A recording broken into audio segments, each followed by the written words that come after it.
Bismillahirrahmanirrahim. Assalamualaikum warahmatullahi wabarakatuh. Apa kabar anak-anakku sekalian? Ibu harap kalian semua selalu dalam keadaan sehat walafiat. Amin. Alhamdulillah, pada pagi hari yang cerah ini kita masih diberi kesehatan dan kesempatan oleh Allah Subhanahu wa taala untuk melaksanakan kegiatan pembelajaran kita seperti biasa. Baik anak-anakku sekalian, pada pembelajaran kita yang lalu kalian sudah melaksanakan ulangan tengah semester atau mid semester. Dan alhamdulillah hasil yang kalian peroleh cukup memuaskan. Walaupun masih ada sebagian kecil di antara kalian yang nilainya di bawah KKM dan harus melaksanakan remedial. Baik, Ibu ingatkan bagi Ananda semua yang belum mengumpulkan tugas remedialnya agar segera mengumpulkan atau mengirimkan tugas remedialnya melalui WA pribadi Ibu. Baik, tak perlu berlama-lama lagi. Hari ini materi kita adalah tentang membandingkan berbagai resensi. Ya. Adapun tujuan pembelajaran yang akan kita capai hari ini, yaitu yang pertama adalah setelah kalian mengikuti kegiatan pembelajaran ini, kalian diharapkan dapat membandingkan dua contoh resensi. Tujuan pembelajaran yang kedua, yaitu kalian dapat menemukan sistematika resensi. Baik, mungkin kalian tidak asing lagi dengan kata resensi. Jadi jika kalian sering membaca novel atau menonton film, ya pasti mengetahui apa yang dimaksud dengan resensi, ya. Jadi resensi berasal dari bahasa Latin, yaitu dari kata kerja revider atau recenser. Artinya melihat kembali, menimbang atau menilai. Dalam bahasa Belanda dikenal dengan resensi, sedangkan dalam bahasa Inggris dikenal dengan istilah review. Tiga istilah itu mengacu pada hal yang sama, yakni mengulas sebuah buku atau karya.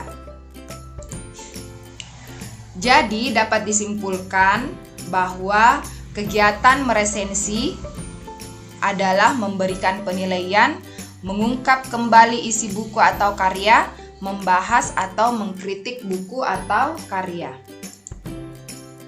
Kita lanjut.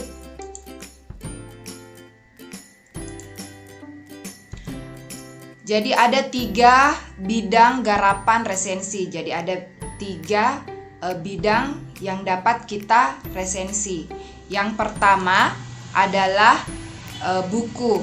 Buku yang dimaksud ini yaitu baik buku fiksi maupun buku non-fiksi. Jadi baik itu buku fiksi misalnya novel, cerpen, film, atau buku non-fiksi atau yang berkaitan dengan buku pelajaran. Lalu yang kedua, garapan dalam sebuah resensi yaitu pementasan seni seperti film, sinetron, tari, drama, musik atau kaset. Lalu bidang yang ketiga adalah pameran seni, baik itu seni lukis maupun seni patung. Selanjutnya, tujuan dari penulisan resensi diantaranya yang pertama adalah memberikan informasi tentang kehadiran sebuah buku atau karya kepada masyarakat. Tujuan yang kedua adalah mengajak pembaca untuk memikirkan, merenungkan, dan mendiskusikan tentang kualitas sebuah buku atau karya yang telah hadir di tengah-tengah masyarakat. Tujuan yang ketiga adalah memberikan pertimbangan kepada pembaca apakah buku itu pantas mendapatkan sambutan dari masyarakat atau tidak. Yang keempat, dapat dijadikan sebagai sumber informasi bagi orang yang tidak memiliki waktu yang cukup untuk membaca buku. Jadi, jika seperti Ibu misalnya ketika membaca sebuah buku, Ibu lebih senang membaca resensinya terlebih dahulu atau ringkasan, atau kalau film sinopsisnya terlebih dahulu, Karena dari situ kita bisa melihat apakah buku atau film yang akan kita baca atau kita nonton menarik atau tidak. Ya, jadi itu masuk kepada tujuan yang keempat. Lalu tujuan yang kelima yaitu menguji kualitas buku dengan membandingkan terhadap karya dari penulis yang sama atau penulis lainnya. Tujuan yang terakhir adalah memberikan masukan kepada penulis buku berupa kritik atau saran terhadap cara penulisan, isi, dan substansi dari buku itu sendiri. Selanjutnya ada pun manfaat penulisan resensi, yaitu ada 3 ya.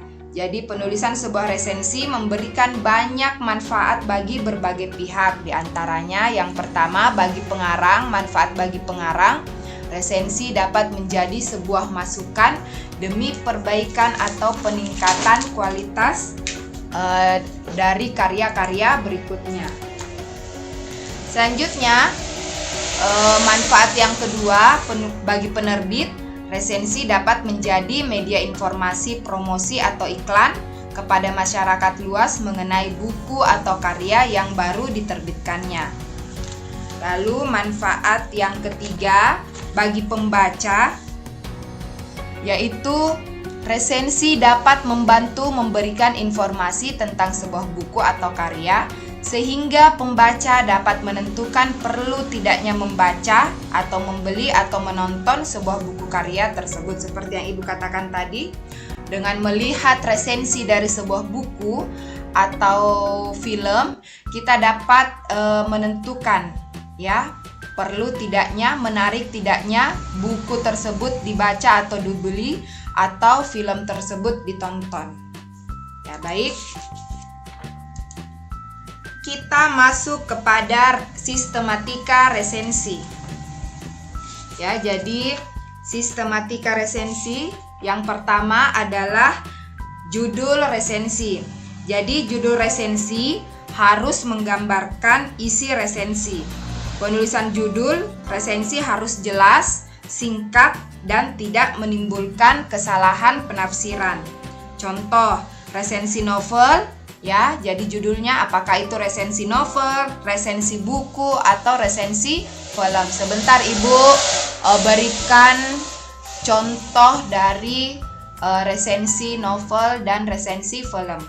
Sistematika yang kedua adalah identitas buku atau hasil karya. Jadi identitas buku atau hasil karya meliputi judul buku atau hasil karya, nama pengarang, penerbit, tahun terbit, cetakan keberapa, tebal buku, gambar kulit, ukuran buku, dan yang terakhir adalah harga jika ada.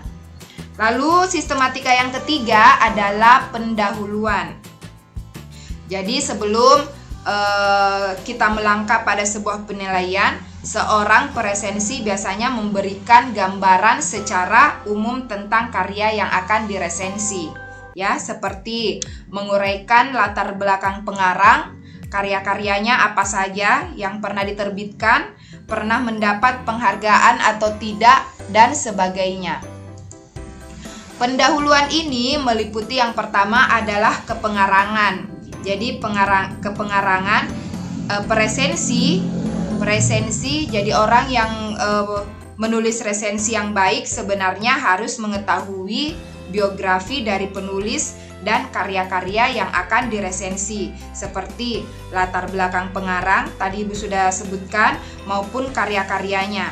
Karena sebuah karya yang diciptakan biasanya tidak luput dari latar belakang kehidupan penulisnya.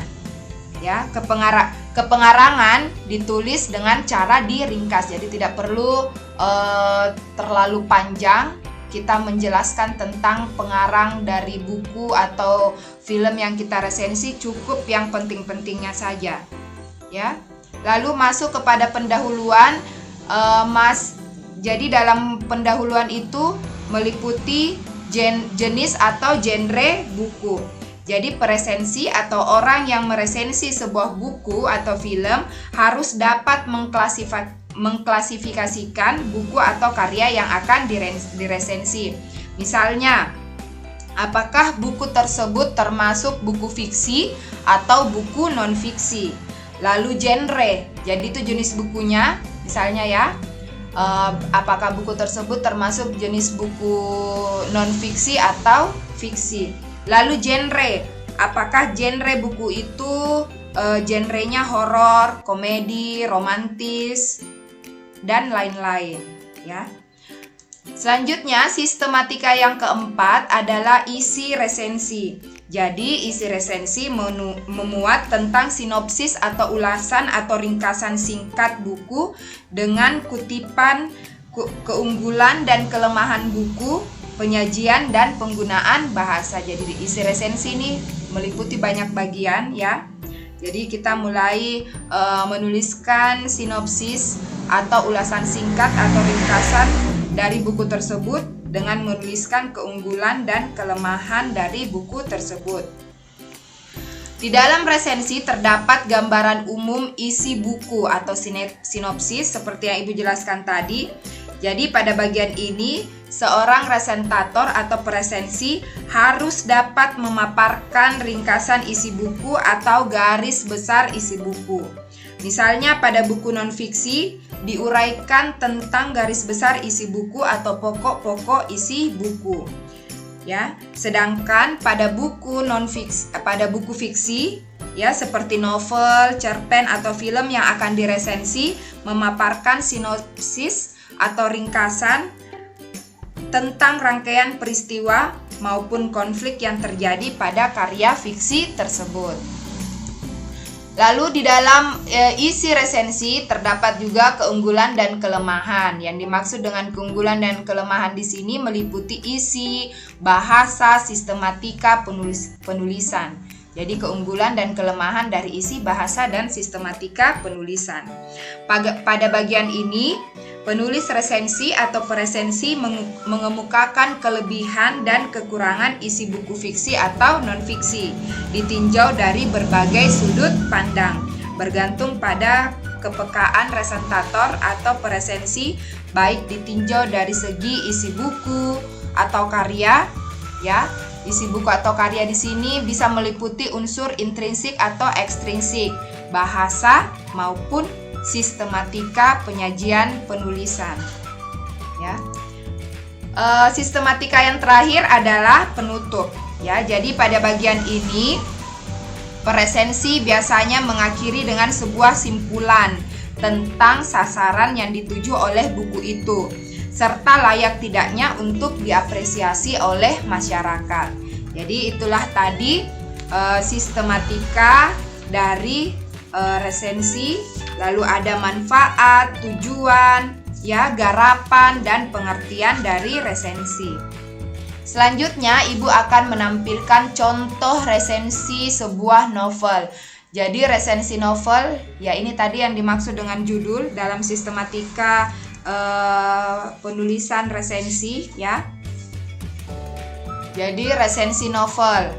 Jadi novel ini berjudul Ayah, penulisnya Andrea Hinata, penerbit Bentang Pustaka, terbit bulan Mei tahun 2015, tebal halaman 412 halaman. Jadi ini ya, silahkan kalian baca.